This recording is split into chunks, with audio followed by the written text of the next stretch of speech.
ವಿಶ್ವ ಕ್ಯಾನ್ಸರ್ ದಿನದ ಅಂಗವಾಗಿ ಇಂದು ಭಟ್ಕಳದ ತಾಲೂಕಾ ಆಸ್ಪತ್ರೆಯಲ್ಲಿ ಕ್ಯಾನ್ಸರ್ ಕುರಿತು ಅರಿವು ಮೂಡಿಸುವ ಸಲುವಾಗಿ ಜಾಥಾ ಕಾರ್ಯಕ್ರಮವನ್ನು ಏರ್ಪಡಿಸಲಾಗಿತ್ತು.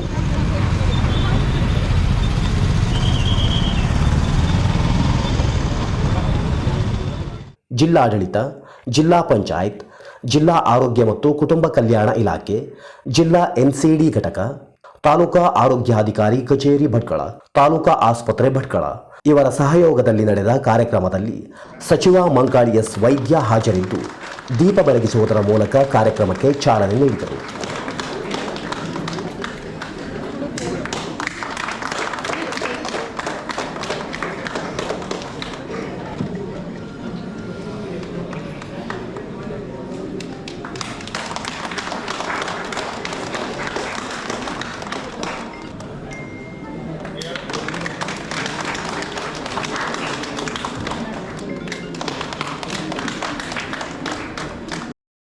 ಈ ಸಂದರ್ಭದಲ್ಲಿ ಮಾತನಾಡಿದ ಸಚಿವರು, ಕ್ಯಾನ್ಸರ್ ಕಾಯಿಲೆಯು 25% ನಮಗೆ ಅರಿವಿಲ್ಲದೆ ಬರುತ್ತದೆ, ಆದರೆ 75% ನಮಗೆ ಗೊತ್ತಿದ್ದು ಬರುತ್ತದೆ.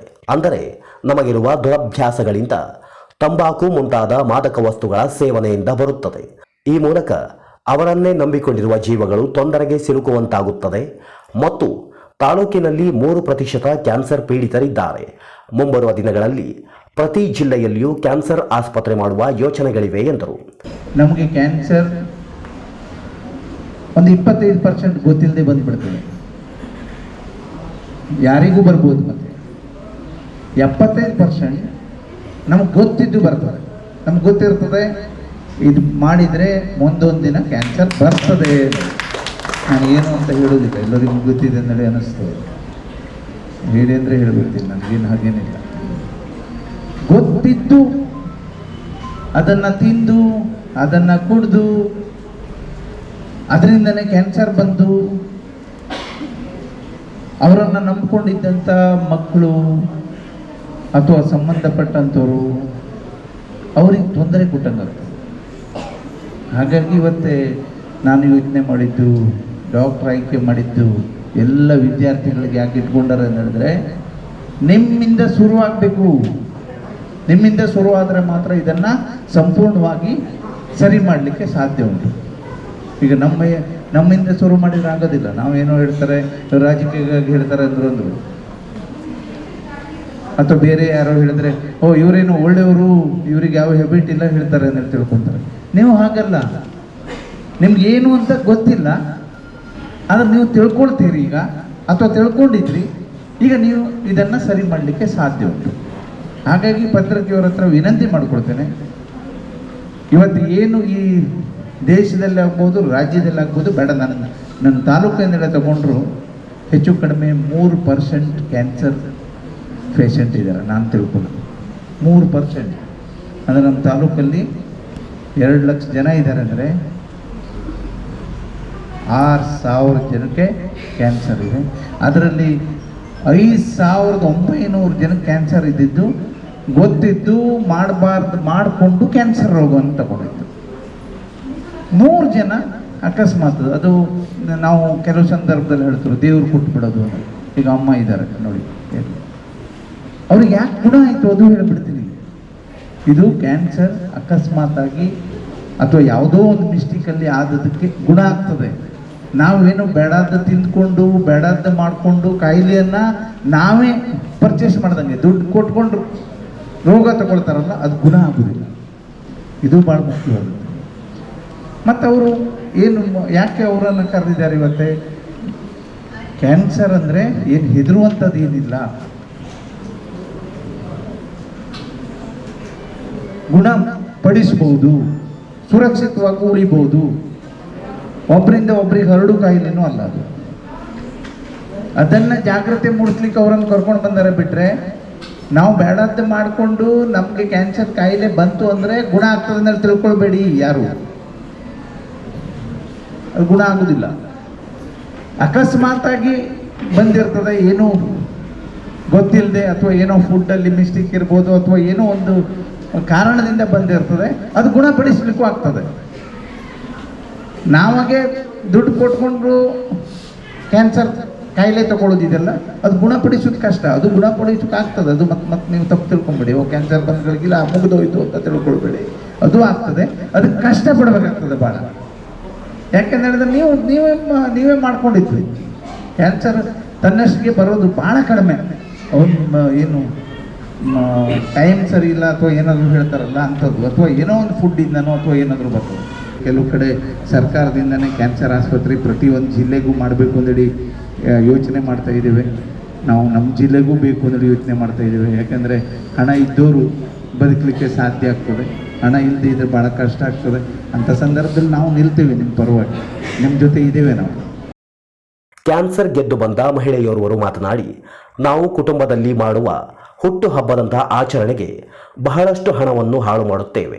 ಆದರೆ ಅದೇ ಹಣವನ್ನು ಪ್ರತಿ ವರ್ಷವೂ ನಮ್ಮ ದೇಹದ ಆರೋಗ್ಯ ಸ್ಥಿತಿಯನ್ನು ಪರೀಕ್ಷೆಗೊಳಪಡಿಸಲು ವಿನಿಯೋಗಿಸಿದರೆ ನಾವು ಕ್ಯಾನ್ಸರ್ನಂತಹ ಕಾಯಿಲೆಯನ್ನು ಆದಷ್ಟು ಬೇಗ ಗುರುತಿಸಿ ಅದಕ್ಕೆ ಚಿಕಿತ್ಸೆಯನ್ನು ಪಡೆದು ಗುಣಮುಖರಾಗಬಹುದು ಎಂದು ಹೇಳಿದರು.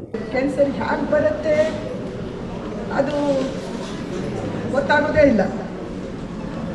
ನಮ್ಮ ಜೀವನ ಶೈಲಿಗಳು ಒಳ್ಳೇದಿರುತ್ತೆ, ನಾವು ಚೆನ್ನಾಗಿದ್ದೀವಿ ಅಂಥೇಳಿ ನಮ್ಮದೇನೋ ರೂಟೀನ್ ನಾವು ಮಾಡ್ಕೊಂಡು ಹೋಗ್ತಾ ಇರ್ತೀವಿ. ಅದರಲ್ಲಿ ಏನೂ ಚೇಂಜಸ್ ಗೊತ್ತಾಗೋದೇ ಇಲ್ಲ. ಹೇಗೆ ನಾವು ಇರ್ತೀವಿ ತುಂಬ ನಾರ್ಮಲ್ ಆಗಿರ್ತೀವಿ, ಅದರಲ್ಲಿ ಯಾವುದು ನಮಗೆ ಲಕ್ಷಣಗಳು ಕಾಣಲ್ಲ. ಒಮ್ಮೊಮ್ಮೆ ಕಾಣುತ್ತೆ, ಕೆಲವೊಂದು ದೇಹ ಭಾಗದಲ್ಲಿ ನಮಗೆ ಕಾಣಿಸುತ್ತೆ ಗಡ್ಡೆಗಳು ಅಥವಾ ಗರ್ಭಕೋಶದಲ್ಲಿ ಏರುಪೇರು. ಆದರೆ ಏನು ಮಾಡ್ತಾರೆ, ನಮ್ಮದು ಜೀವನ ಶೈಲಿಯಲ್ಲಿ ನಾವು ಬ್ಯುಸಿ ಇರ್ತೇವೆ ಅಥವಾ ಕೆಲವೊಂದು ಪಾರ್ಟನ್ನು ನಾವು ಡಾಕ್ಟರ್ ಹತ್ರ ಹೋಗಿ ಹಾಗೆ ತೋರಿಸೋದು, ಅದೊಂದು ಕೆಲವರಿಗೆ ನಾಚಿಕೆ. ಸಣ್ಣ ಕುರು ಆದ್ರೂ ಅದು ಒಂದು ಕುರು ಅದು ಯಾಕೆ ಗುಣ ಆಗುತ್ತೆ ಅಂತೇಳಿ ಮನೆಯಲ್ಲೇ ಅರಿಶಿಣ ಹಚ್ಕೊಳ್ಳೋದು ಅಥವಾ ನಮ್ಮ ಮನೆಯಲ್ಲೇ ಮದ್ದನ್ನು ಮಾಡಿಕೊಂಡು ಅದು ಉಲ್ಬಣ ಆಗೋ ತನಕನೂ ಸುಮ್ಮನೆ ಇರ್ತಾರೆ. ಈಗಿನ ಪರಿಸ್ಥಿತಿಯಲ್ಲಿ ನಾನು ಹೇಳೋದು ಏನಂತ ಹೇಳಿದ್ರೆ, ಅಲಕ್ಷ್ಯ ಮಾಡಬೇಡಿ. ಒಂದು ಚಿಕ್ಕ ಏನಾದರೂ ಬದಲಾವಣೆ ಆದ್ರೂ ಅದನ್ನು ಸ್ಪರ್ಶಿಸಿ ನೋಡಿ. ಅಂದರೆ ಎಲ್ಲ ಓದಿರ್ತೀರಿ, ಏನಾಗುತ್ತೆ ಅದು ಹೇಗಿರುತ್ತೆ ಎಲ್ಲ ನೀವು ಓದಿ ತಿಳ್ಕೊಂಡಿರ್ತೀರ. ಅದನ್ನ ಸ್ಪರ್ಶಿಸಿ ನೋಡಿದರೆ ನಮ್ಮ ದೇಹದಲ್ಲಿ ಬದಲಾವಣೆ ಗೊತ್ತಾಗುತ್ತೆ. ಅಥವಾ ಗರ್ಭಕೋಶದ್ದಾಗಲಿ ಬೇರೆ ಬೇರೆ ಯಾವುದಾದ್ರೂ ಆದ್ರೂ ಸಿಂಪ್ಟಮ್ಸ್ ಏನಾದರೂ ಗೊತ್ತಾಗುತ್ತೆ ಅಥವಾ ಏನಾದರೂ ಚೇಂಜಸ್ ಇದ್ದೇ ಇರುತ್ತೆ. ತಕ್ಷಣ ನಾವು ಡಾಕ್ಟ್ರ್ ಹತ್ರ ಹೋದರೆ ಅದಕ್ಕೆ ಖಂಡಿತ ಉಪಶಮನ ಇರುತ್ತೆ. ಕ್ಯಾನ್ಸರ್ ಅಂದರೆ ಅದು ಜೀವಿತಾವಧಿ ಟ್ರೀಟ್ಮೆಂಟ್ ಅಲ್ಲ. ಒಂದು 7-8 ತಿಂಗಳು ನಾವು ಸಫರ್ ಪಡಬೇಕಾಗತ್ತೆ, ಖಂಡಿತ ಗುಣ ಆಗುತ್ತೆ. ಈಗ ದೊಡ್ಡ ದೊಡ್ಡ ಫಂಕ್ಷನ್ ಮಾಡ್ತೀರಾ, ಬರ್ತಡೇ ಇಂಥದ್ದೆಲ್ಲ ಮಾಡಿಸ್ಕೊಳ್ತೀರ. ಅದನ್ನ ಖರ್ಚು ಮಾಡೋ ಬದಲಿಗೆ ಹಿರಿಯರಿಗೆ ಅಥವಾ ಮನೆ ಸದಸ್ಯರಿಗೆ ನೀವು ಒಂದು ಪ್ಯಾಕೇಜನ್ನು ಕೊಡ್ಬೋದು. ಅಂದರೆ ಅದಕ್ಕೆ ನಾವು ತಪಾಸಣೆ ಮಾಡ್ಕೊಳ್ಳಿಕ್ಕೆ ಇಷ್ಟಿಷ್ಟು ಒಂಥರ ಸ್ವಲ್ಪ ಪ್ರಮಾಣದಲ್ಲಿ ಒಂದು ಪ್ಯಾಕೇಜು ಇರುತ್ತೆ. ಆ ಪ್ರಮಾಣ ನೀವು ಬರ್ತಡೇ ಅಥವಾ ಮನೇಲಿ ಯಾವುದೇ ಫಂಕ್ಷನ್ ದೊಡ್ಡವರಿಗೆ ಕಿರಿಯರಿಗಾಗಲಿ ಆ ಸಲುವಾಗಿ ಖರ್ಚು ಮಾಡಬೇಡಿ. ಇಂಥ ಪ್ಯಾಕೇಜನ್ನು ಸ್ವಲ್ಪ ಸಣ್ಣ ಪ್ರಮಾಣ ಒಂದು 4-5 ಸಾವಿರ 10 ಸಾವಿರದೊಳಗೆ ಒಂದೊಂದು ಪ್ಯಾಕೇಜ್ ಇರುತ್ತೆ. ಖಂಡಿತವಾಗಲಿ ವರ್ಷಕ್ಕೊಮ್ಮೆ ಹೋಗಿ ಇಂಥ ಪ್ಯಾಕೇಜಲ್ಲಿ ಮನೆ ಸದಸ್ಯರನ್ನು ತಪಾಸಣೆ ಮಾಡಿಸಿ. ಆವಾಗ ಮುಂಚೆನೇ ಗೊತ್ತಾಗುತ್ತೆ ನಮ್ಮ ದೇಹದಲ್ಲಿ ಬದಲಾವಣೆ ಆದದನ್ನು. ವರ್ಷಕ್ಕೊಮ್ಮೆ ಅಥವಾ ಇನ್ಶೂರೆನ್ಸ್ ಮಾಡಿಸಿ, ಅದನ್ನೆಲ್ಲ ಕವರೇಜ್ ಆಗುತ್ತೆ. ಹಣ ಇದ್ದವರಂತೂ ಖಂಡಿತ ಗುಣ ಮಾಡಿಸ್ಕೊಳ್ತಾರೆ. ಮತ್ತು ಏನೋ ಒಂಥರ ಆ ಟ್ರೀಟ್ಮೆಂಟಲ್ಲಿ ಕೀಮೋ ಅಂದರೆ ಏನೋ ಅಂತ ಅದನ್ನು ಕಷ್ಟಪಡ್ಬೇಕಂತ ಖಂಡಿತ ಇಲ್ಲ. ಇವಾಗ ಒಳ್ಳೊಳ್ಳೆ ಮೆಡಿಸಿನ್ಗಳು ಬಂದಿದೆ. ಆರಾಮಾಗಿ ಓಡಾಡಿಕೊಂಡು ನಮ್ಮ ಕೆಲಸಗಳನ್ನು ನಾವು ಮಾಡ್ಕೊಂಡಿರಬಹುದು. ಯಾಕಂದರೆ ಕೋವಿಡ್ ಟೈಮಲ್ಲಿ ಮನೆಯಲ್ಲಿ ಆ ಸಮಯದಲ್ಲೇ ಕೆಲಸದವಳು ಕೈ ಕೊಟ್ಟರು. ನಾನು ಟ್ರೀಟ್ಮೆಂಟ್ ತೊಗೊಳ್ತಾನೆ ಅಂದರೆ ಹೆದರದೆ ಫಸ್ಟಲ್ಲಿ ನಾನು ನನ್ನ ಫ್ರೆಂಡ್ಸಿಗೆಲ್ಲ ಹೇಳಿದೆ, ಹೀಗೆ ನಾನು ಸಿಕ್ಕಾಕೊಂಡಿದ್ದೀನಿ, ಗುಣಸ್ಪಡ್ಕೊಳ್ತೀನಿ. ನನಗೆ ಅವರೆಲ್ಲ ಧೈರ್ಯ ತುಂಬಿದ್ರು. ಹೀಗೆ ನಾವು ಯಾವುದೇ ಕಾಯಿಲೆನೂ ಹೆದರ್ಕೊಳ್ಳದೆ ಒಳ್ಳೆ ಮೆಡಿಸಿನ್ ತೊಗೊಂಡು ಖಂಡಿತವಾಗಿ ಬೇಗ ಗುಣ ಆಗ್ಬೋದು. ನಾನು ಅನುಭವ ಹೇಳ್ತಾ ಹೋದರೆ ಅದು ಇಡೀ ಒಂದಿನ ಸಾಲದು.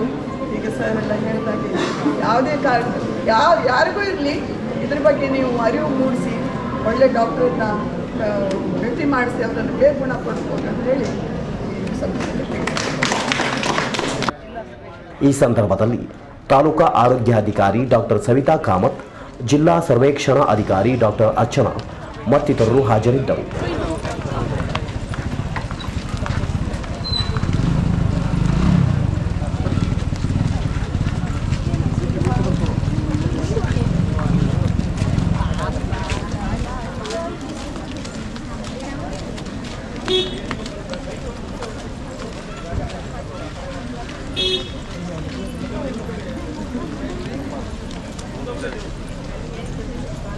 ಬೈಕ್